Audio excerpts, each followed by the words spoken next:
This is Steve Powers, and he's going to be telling you all about how to grow vegetables in containers. Here we go. Please mute your mics. Well, hello, everybody, and welcome. I'm very glad to be here today. After all of our adventures yesterday, it was kind of iffy as to whether or not I would be here. We thought we might have some supply issues here, not being able to provide an instructor or a presenter in a timely fashion, but here we are, and so I'm very pleased to be here. My name, again, is Steve Powers. I'm one of the Master Gardeners here with the Cowlitz County Master Gardener Program. And today we're going to be taking a look at some of the basics of growing vegetables in containers.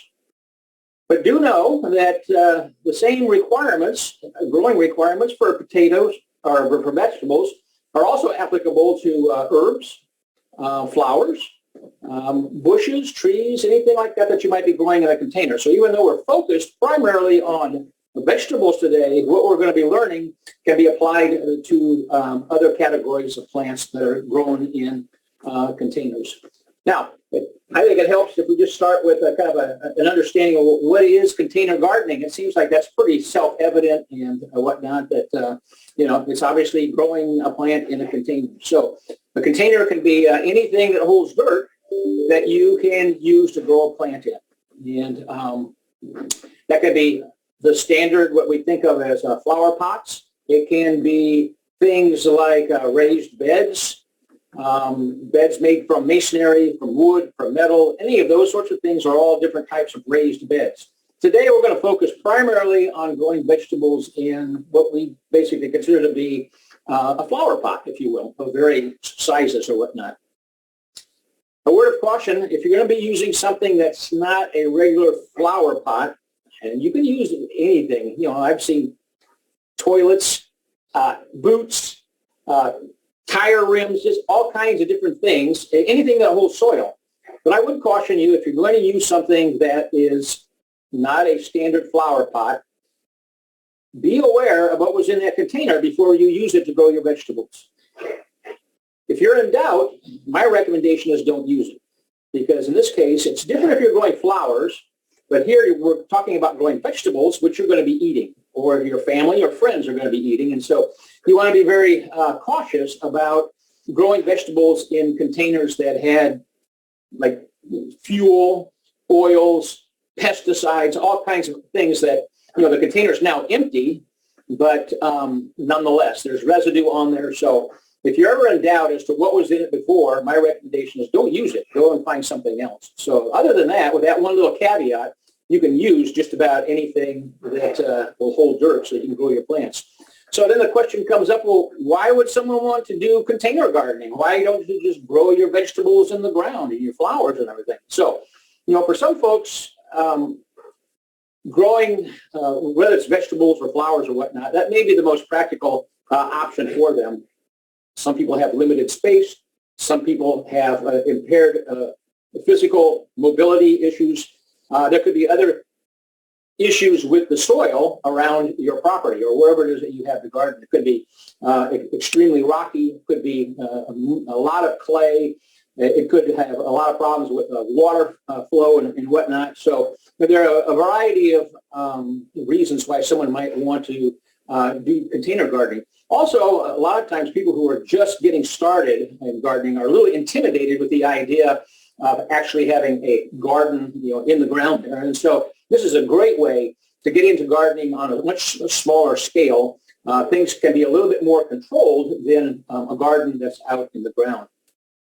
So really anything that can be grown in a garden in the ground can be grown in a pot. So, so today what we're going to do is cover some of the basics of growing vegetables in a pot. So we're not going to be talking about flowers. We're not going to be talking about fillers, thrillers, and spillers and combinations of flowers and things of that nature. We're going to be focused more on the vegetables there. And so kind of going along, looking at some of the basics, we're going to start off by looking at the site considerations, and then we're going to take a look at what to grow, choosing your vegetables. Then we're going to talk about getting started, and then we're going to talk about how to select appropriate containers. Then we're going to talk about preparing for planting. And finally, we're going to wrap it up with water and fertilizer, or water and fertilizing. So with that, let's take a look at site considerations. Okay, so with an in-ground garden, you're pretty much tied to wherever the available space is. You don't have a lot of maneuverability per se. With pots, you can move them to take the best advantage of the weather that's available in your area there. So it's best to start by just looking around, observe. Where's the sun? What kind of outdoor space do you have? I mean, is most of your space going to be in the front of the house? Will be in the back of the house, the sides of the house? Is the area you're going to have for pots primarily facing north, south, east, west? So just kind of observe what you have in the way of weather, if you will. So now, what you're looking for, what's ideal, is a site that has at least 6 or more hours of sunshine a day. Okay, for vegetables, 6 or more hours is really the ideal, and that's what you're looking for. However, not everybody may have a site that has 6 or more hours of sunshine. So maybe there's only, you might only have it for 4 or 5 hours. And so in which case then you'll be looking for plants that are going to, or prefer, speckled shade, that sort of thing. So, but you want to get as much sun as you can during the warmest parts of the day.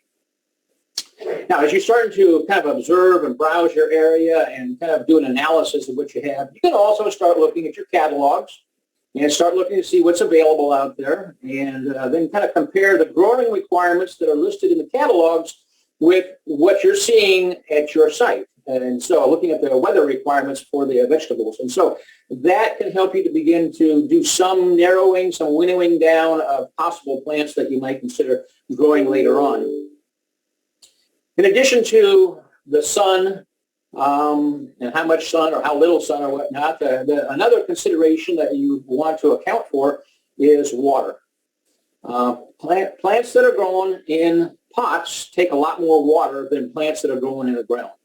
And so if you have a lot of pots, and particularly if they're larger pots, then they're going to take a lot more water. And so if you don't have a good access to water, then you may have to be carrying water from someplace. And water's heavy. A gallon of water is about 8 pounds. So if you've got a 2-pound watering can, there's 16 gallons right there. If you're making one trip, that's probably not too bad. But if you're having to make 10, 15 or more trips back and forth to water all your plants, that gets a little tiring. So one of the things you want to do is if you can locate your pots in close proximity to a water source, that is very, very helpful. And of course, you can always use hoses or whatnot. But nonetheless, take into consideration water and when you're evaluating your site there. Consider also weight. Like I said, the water weighs 8 pounds per gallon, roughly. And so if you have a large pot that, holds a lot of soil, that can get to be very, very heavy. Thank you. So, someone saying something? Okay, so if your pots are on like a patio or, on the side of a runway or something like that, weight really is not a consideration. However, if you have your pots on, say, a porch, particularly if it's an older porch, and if you have a lot of pots all kind of nested together or in close proximity, that can be a lot of weight. And so you might want to take into consideration the condition of your porch if you're going to have it up off the ground or whatnot. So just a consideration. The other thing to consider too is wind.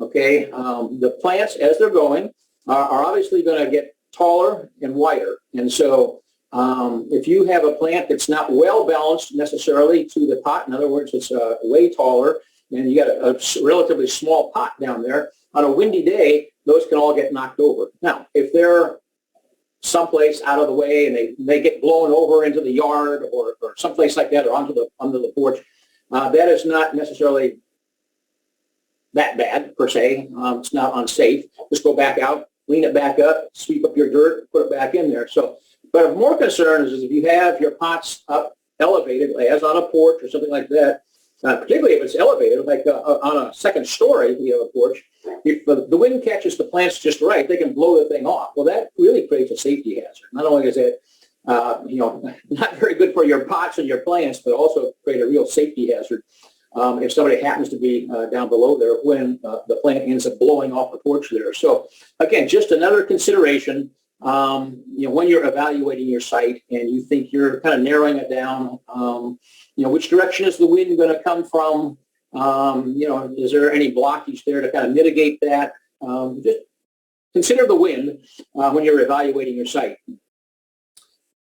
The other thing to consider too is that as the plants grow, are they going to obstruct anything? If you have a number of plants that are, say, backed by a porch door or an entry door into your house, when they're small, that's fine. But at maturity, many, if not most of the plants that we grow exceed the width of the pot. And so some of them can exceed it by quite a bit. And so next thing you know, you have plants that are growing out onto the approaches to your house or starting to block doors and things of that nature. So you do want to take into consideration the mature size of the plants that you're going to be growing and make sure that they're not going to be an obstruction as they get older there or get more mature.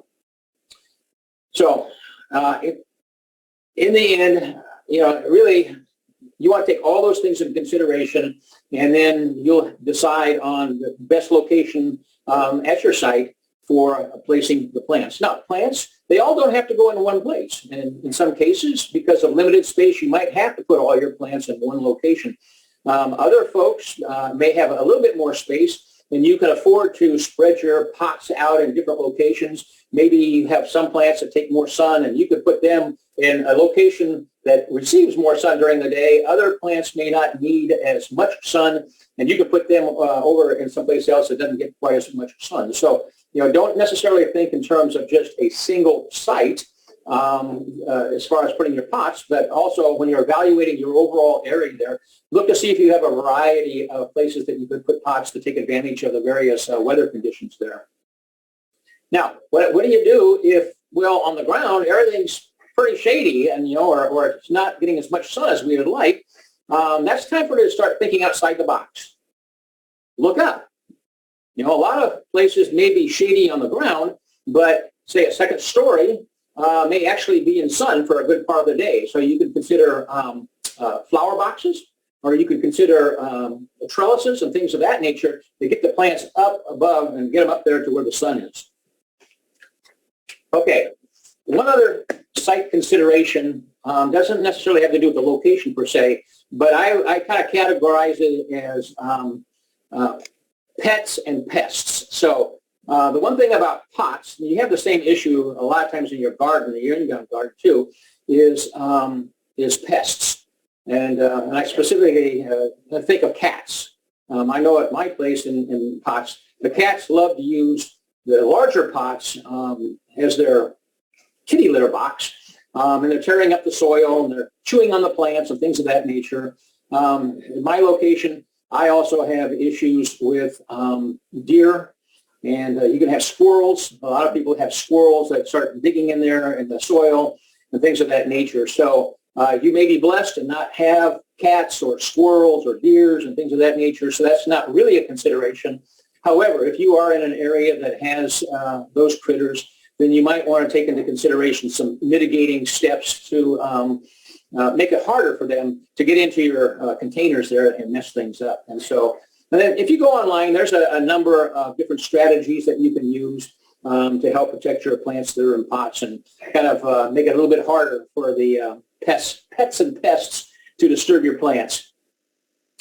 All right, when you're thinking about our growing site, it's not only the sun and the wind and the availability of water and things of that nature. One of the things that's helpful to know about is what they call the U.S. Hardiness, USDA plant hardiness zone. Okay, what kind of a zone do you live in? I'm assuming that everybody who's on this teleconference today is, and we're all in the greater Cowlitz County area for the most part here. And so, we're not going to have other extremes or whatnot in our weather. The USDA plant hardiness zones are basically geographic areas. They've divided the United States up into geographic areas. There's 13 of them. And each one of those zones corresponds to a certain cold weather temperature range. And so each zone then is, like I say, in 10 degrees. And then each of those zones are subdivided into an A and a B. So those of us who are in basically the Cowles County area, and it may be the surrounding counties also. I didn't look at those counties, but for us, we're in Zone 8. Okay, but Zone 8, like I said, is divided into Zones 8A and 8B. So for Kelso, for Longview, for Woodland, and for Castle Rock, we're all in Zone 8B. And 8B means that our average annual minimum extreme temperature is 15 to 20 degrees Fahrenheit. So most winters, on average, it's not going to get much colder than 15 to 20 degrees, if even that. I mean, that's kind of the extreme. And so, but the one area that's a little bit different is Kalama. They're actually in Zone 8A, and their temperature range is from 15 to 20 degrees. And so, or 10 to 15 degrees. So they're just a little bit colder. I haven't quite figured that out. I would have thought that Woodland would have been a little bit colder, a little bit closer to the gorge and the wind that comes blowing through there from eastern Oregon and eastern Washington. I would have thought Woodland would have been a little bit colder than those of us who are further north. But according to the USDA folks, that's not the case. Kalama, for whatever reason, is a little bit colder than the other surrounding communities there. So anyway, so it's and you could sit there and say, well, you know, I'm not going to be growing vegetables in the middle of the winter when it's that cold. And so why do I necessarily need to know what hardiness zone that I'm in? Well, first off, when you go to the store and you buy vegetables or other plants, and you look at the label, a lot of times they will tell you what zone that plant is best adapted for. And so, you know, when you see that, it's just nice to know, well, what does that mean? And so, and the thing of it is if you have something that is not necessarily recommended for Zone 8, doesn't mean you can't grow it. It just means that it's not necessarily within the optimal range of coldness when you're growing it there. And so, anyway, but there's other information that's associated with that that's a really more direct, practical application, and that is our first and last frost dates. First and last frost dates are important because if you set stuff out too early, depending on the type of plant you're growing, it could really be affected by the frost. And so we want to kind of keep an eye on first and last frost dates there. So within Zone 8, not necessarily differentiating between 8A and 8B, but in Zone 8, the last frost date generally is, they've shown it, or they reported it as between March 13th and the 28th. So sometime in that range, they're saying that's on average is kind of the last opportunity or the last time that we'll probably have a frost. Well, after yesterday, obviously that's not always true. And so, and then of course in the fall, you have the first frost dates. And so again, those are important as you're wrapping up your season. It helps to know those dates. So that kind of impacts on when you harvest, or if you're actually going to be growing cool weather plants on into the fall. It also is a date that you can use for planting purposes as to when to start those plants that are going to be continuing to grow on into the fall when it's cool. And so those are things that you want to pay a little bit closer attention to as your frost dates. First and last frost dates. Again, remember that the frost dates are, they're estimates, they're guidelines. They're not set in rock or anything like that. So the thing with it is then is that you want to kind of, but it kind of cues you to keep an eye on what's going on there and to do your planning around that. So the other thing too is to kind of figure that within those two ranges, the first and the last frost date, yeah, on average, you might want to plan that the frost could go an extra 2 weeks or more. And in the fall, that last frost date could actually occur 2 weeks earlier. So again, just something to kind of keep an eye on. you have different kinds of plants that are susceptible, some more so than others, to frost. And so, which kind of leads me then into the next thing here about plants. Basically, cool weather plants and warm weather plants. Cool weather plants are ones that do well when it's cool. Obviously, it's more. They don't do well in heat, if you will. So generally, those are plants that you could plant. They prefer temperatures between 55 and 75 degrees. So in that time or that weather range, they will thrive. Anything above that doesn't mean that they're gonna die, but they're going to take more attention. They're not going to thrive as well. And so we'll talk about some of the plants that fall more into the cool weather. And then you have the warm weather plants that are above that in temperature. Let's see what we got here for a range here. Yeah, okay. Well, they just do better above 75 degrees. Whoa.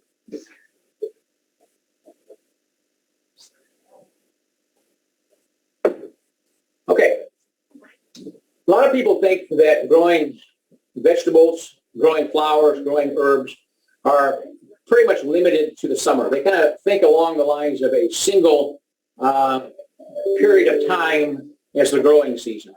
But that's not really true. You really have two cool growing periods in the spring and in the fall. And of course, you have your warm weather growing period, which is in the summer there.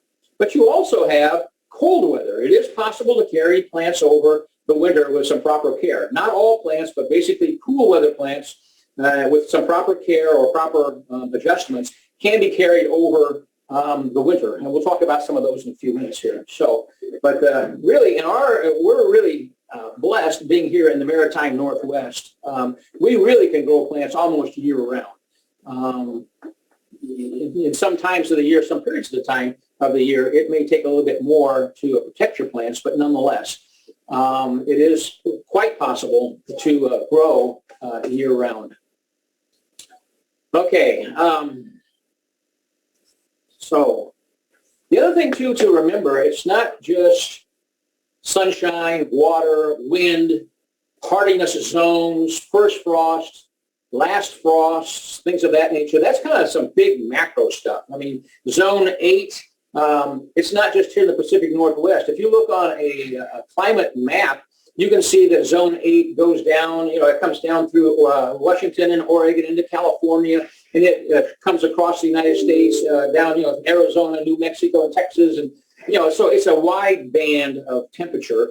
And so, that's very large. And then same thing with first and last frost dates. That's a little bit more local. So, but what you also have to take into consideration is microclimates. The climate zones, the hardiness zones, and your first and last frost dates cannot account for microclimates. And so if you happen to be in an area that has a lot of, let's say, cement, or masonry and things of that nature, that's going to provide a different microclimate than someone who's growing pots and other plants more out in the open there, more exposed to whatnot. You've got hills, you've got a lot of trees, tree stands. I mean, there's just a whole lot of different things that could impact on the weather at a given location, and those are microclimates. And so not only are you paying attention to your zone and your frost dates, but you also need to be taking a look at and evaluating your site for some of these impactors on the weather at your location there. So as an example, I mean, I live out in Rose Valley. I live on a hill.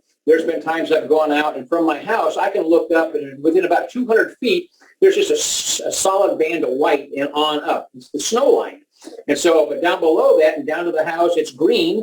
And then from our house on down to the river, it's going to be even warmer. So, but that was just a kind of a dramatic example of your different microclimates or whatnot. So it was very interesting just to see this band of white about 200 feet up and going on up the mountain. So, but in any event, take into consideration your microclimate. So in addition to you actually looking at your site or whatnot, talk with some of your neighbors and whatnot, folks who also garden within your area, particularly folks who may have gardened for quite a few years in your area, to kind of get some indications from them as to local weather conditions or whatnot. What we're trying to do is get an idea of what kind of a climate are we working with that we're going to be growing our plants in. Plants growing in pots are much more susceptible to temperature variations and fluctuations than plants that are in the ground. And so what we're trying to do is get a good handle on what we're working with here. Okay, so talked a little bit about cool plants and cool weather and warm weather plants.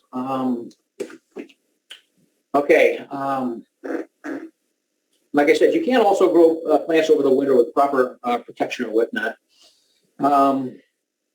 Okay, so what to grow? Okay, so now we've analyzed our site and talked to neighbors, that sort of thing. We've gotten a pretty good idea of the environment that we're going to be growing our plants in. And so now it's time to start picking out the vegetables that you're interested in. And I would say that, okay, you've been going through your catalogs as you're analyzing your site, talking to folks and what they found to work well in their area and what didn't and things of that nature there. But always have a plan. Start with a plan, okay, for your plants. Not so much for, not so much for the your site analysis, but the plants that you're thinking you want to grow. Have a plan. Don't do a lot of impulsive buying and shooting from the hips. It's very easy if you go to the store and, that looks good, and that looks good, and that looks good, and I'll take a couple of those and a couple of those, and next thing you know, you come out with quite a few trays of vegetables, and maybe not all of them necessarily will do that well in your area, but they look good in the store, and you're really inspired to get them, and you bring them home. So my caution, my advice would be is to develop a plan, figure out what it is you want to grow, and stick to that plan, and as best you can. So that kind of cuts down on the chances of impulse buying or whatnot.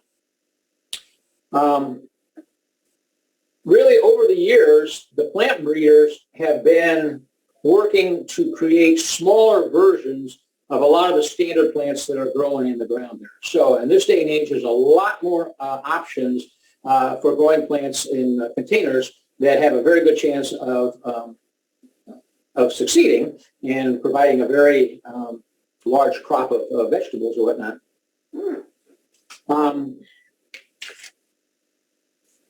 Let's see. Again, think in terms of cool weather, warm weather. So let's see. Okay, so we're going to accommodate monitor their water needs. Okay, so let's see. So you can grow, like I said, a lot of different vegetables. Eggplants. I've never tried an eggplant, but they say eggplants do well in containers. Carrots, cool season plants, beets. Let's see, beans. Let's see what else we got. Beets, lettuce. You got cucumbers you can grow. There's tomatoes.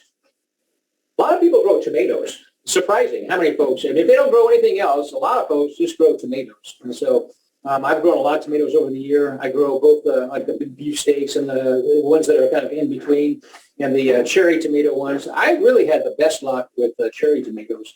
Once they really kick in and start producing tomatoes, it's amazing how much you can get off one of those plants. And so, but anyway, and there's just a whole wide variety. And so there's no one that's any better than another. Again, if you talk to neighbors, a lot of them probably have grown tomatoes or some of these other vegetables in pots.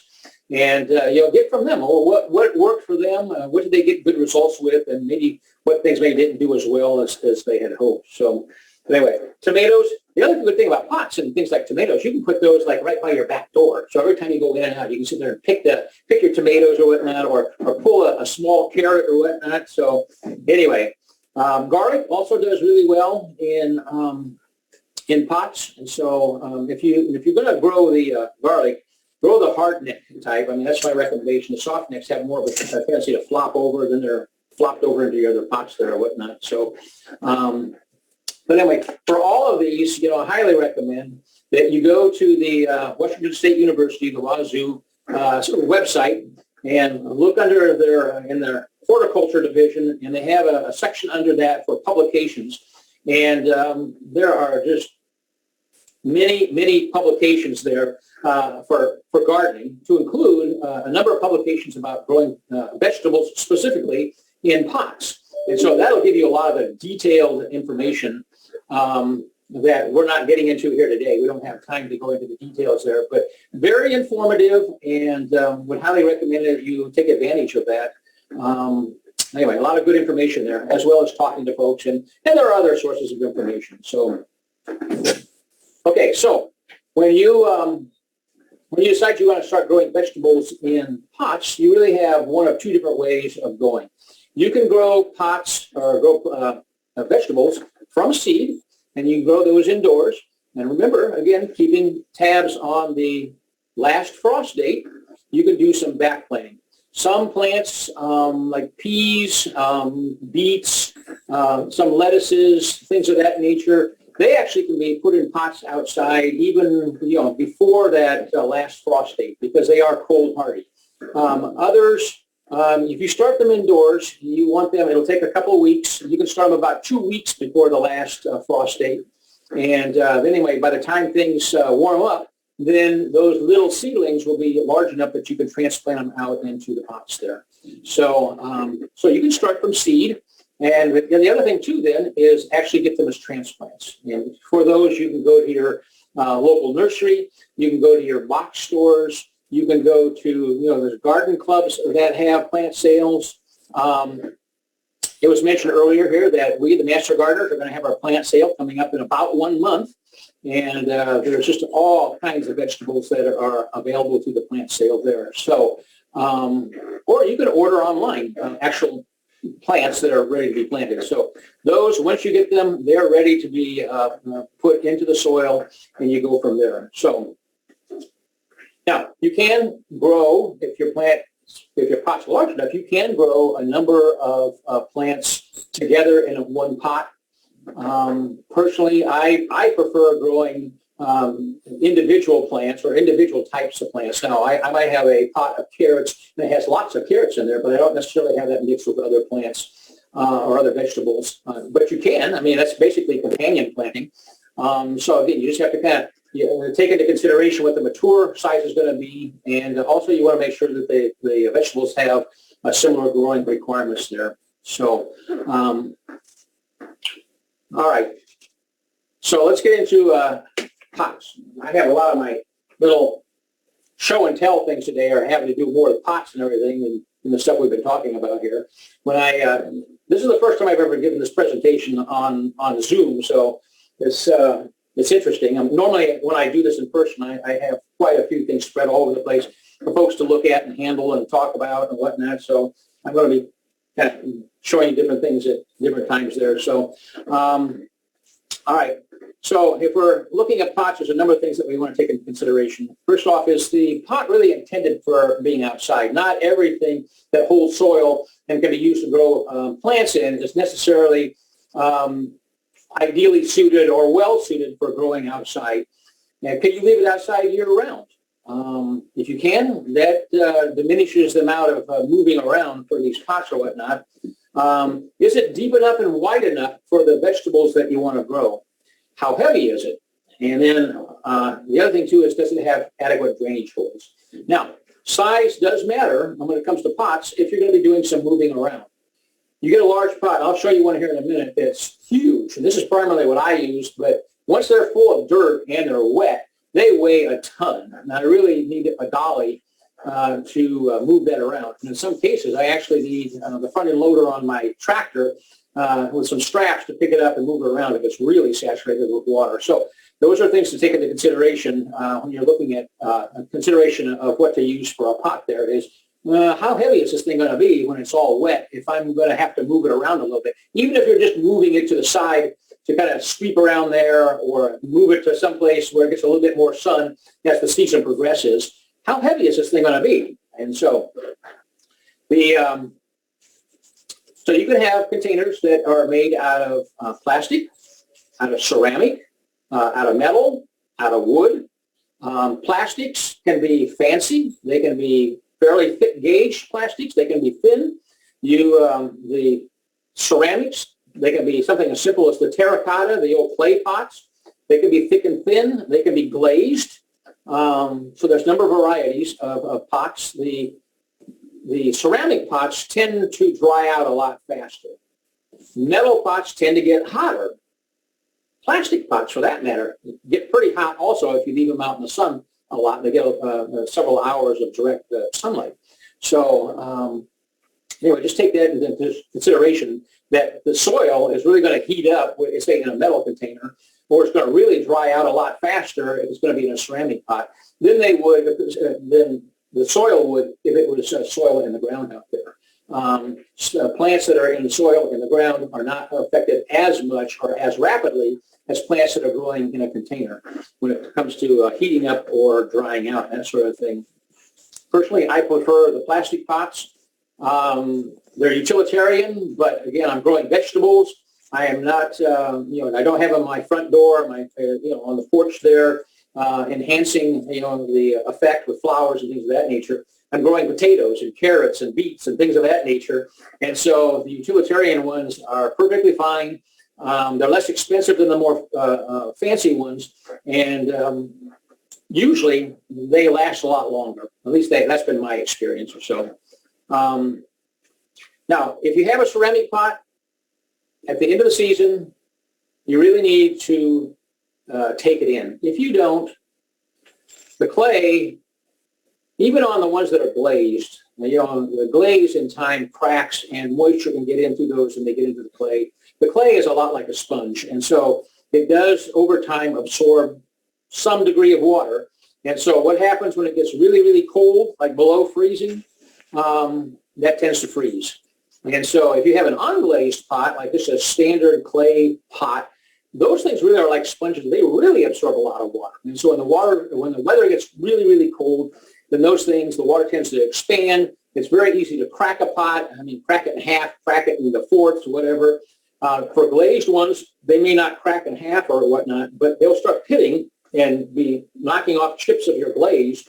And anyway, and it doesn't look quite as nice. And when you start spending the money that you do for pots, I don't know how many of you have priced pots these days, but they are expensive. And so you want to make sure at the end of the season that you bring them in. You can take them in and you can put them into a unheated garage. Myself, I put most of mine, they're not necessarily glazed ones, but even my plants that are sitting in pots that I'm overwintering, I'll put them up against the wall of the woodshed there. I might throw some plastic over it just for some limited protection, that sort of thing. They don't have to be, the pots don't have to be warm or anything like that, so it can be cold. But you need to do something with it. If you leave it out, you're probably going to they're going to be damaged or they're going to be broken, and they're not going to be of any more use to you or whatnot. Okay, so again, when you're putting the plants into the pot, if you're going to be starting with seed, which you can do, seed, you don't necessarily have to start indoors and let them grow to a certain age or a certain height and then plant them out in your pot. You can actually direct sow a lot of your vegetables into your pots there. And so if you look on your packet, and it'll tell you what the ideal spacing is, the space between plants and the space between the rows. You don't need to really worry about space between the rows. We don't have that much space in our pot there. But they will normally give you kind of a minimum and a maximum space between the plants if you are planting in the ground in a row. So, but you can transfer that information in. So when you're dealing with a pot, you can plant using the minimum spacing for your seeds, and you can do that all the way around. So if a seed ideally should be 4 inches apart between the plants, you can plant a seed basically every 4 inches all the way around the pot there. And you'll be fine doing that. Now, you can, if you want, you can cheat a little bit, and you actually can plant it a little more dense than that with the idea that as the plants grow, you're going to thin the plants there and get them down to that more ideal spacing between the plants. And so you can enjoy some of the very younger vegetables there if you're going to be thinning. So anyway, all right. The other thing too is when you're planting the transplants or seeds into the soil there, you want to make sure that the soil is down about 1 to 2 inches from the rim of the pot there. Because when you water, you don't want the water to be running all down the sides of your pot and getting all over the place here. So basically, it's a freeboard is what they call it. It's the distance from the soil to the top rim of the pot there, and allows you to water without spilling all over the place. The other thing, too, is if you, as the plants get older, it's nice to try to have enough space where you can kind of get your hose or a watering can underneath the foliage there and apply the water directly to the soil. You want to try to avoid putting water all over the leaves if you can, because that just, under certain conditions, it just promotes mildew and mold and things of that nature. So if you can try to limit your water to getting directly on the soil, that is more beneficial to the plants there.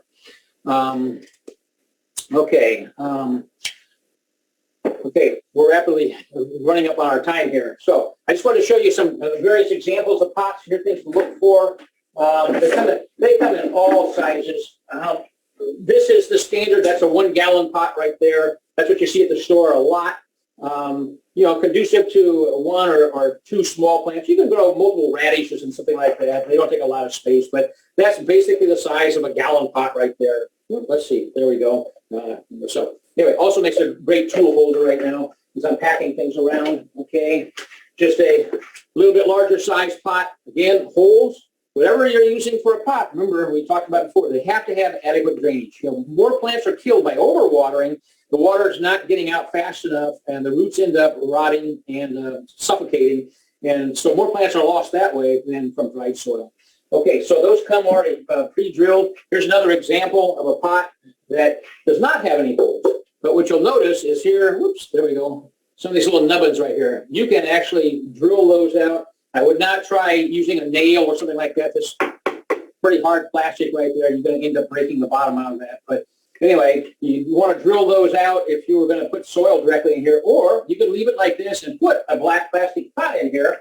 So this is a little bit more decorative, something like that. So you're not looking at a black pot. You're looking at something a little bit more decorative.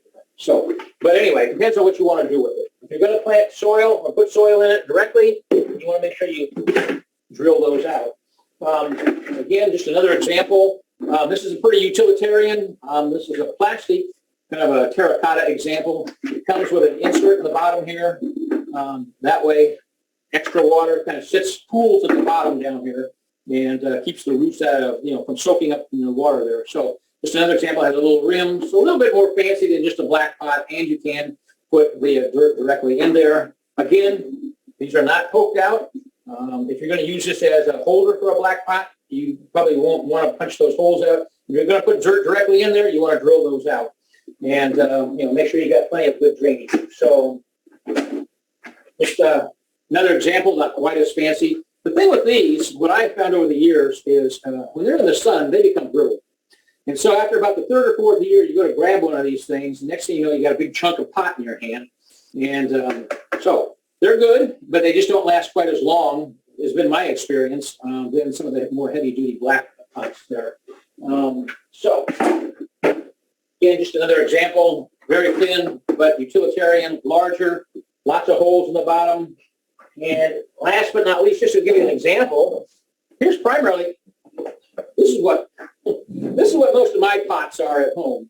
I do a lot of growing in these things, and this is why I say when you're growing your vegetables, flowers for that matter, or herbs or anything else in these pots or whatnot, you always want to take into consideration not only the size, but what's this thing going to weigh once you get it full of dirt and water or whatnot. So, but you can grow a lot in a pot like this. So there's just a lot of stuff. There's a lot of depth there. Most of your vegetables don't really go that deep. This is a great pot though for like, say sunflowers as an example, or other very large, tall plants, or plants that you might be growing on a vine or on a trellis that are going to be going high. And so, all right. So when you get your plants from the store, generally you're going to take in your potting soil. Don't take soil from the garden. Don't take soil from the garden. The soil from the garden generally is much heavier than stuff that you would buy in the store or from a soil place.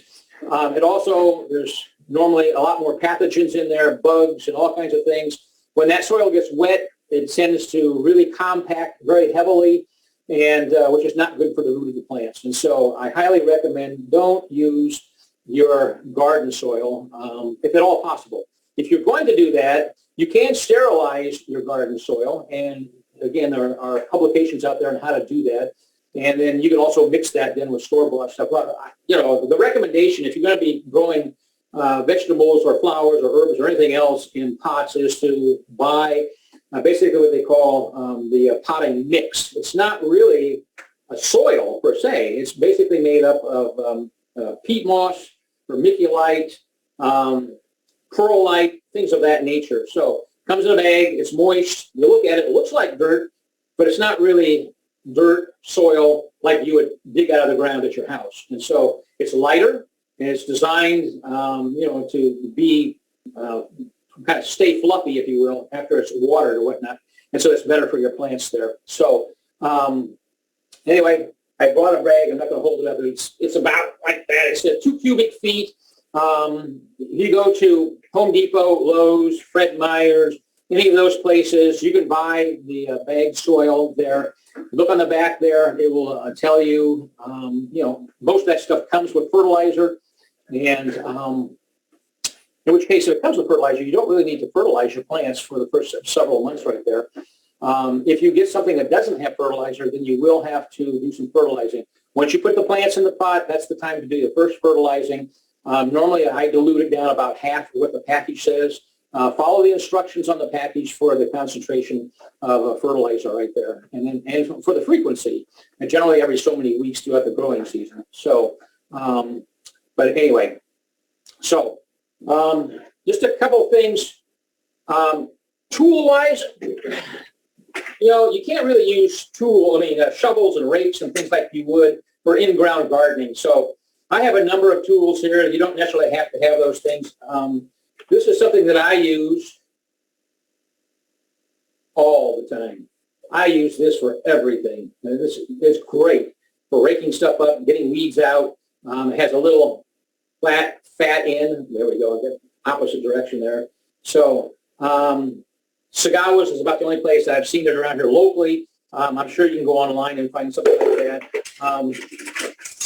These are just bigger versions of that, if you will, for like the big pots that I grow. I grow a lot of fruit trees and fruit bushes and things of that nature in pots, these large pots. And so these are much more efficient than that little one that I first showed you.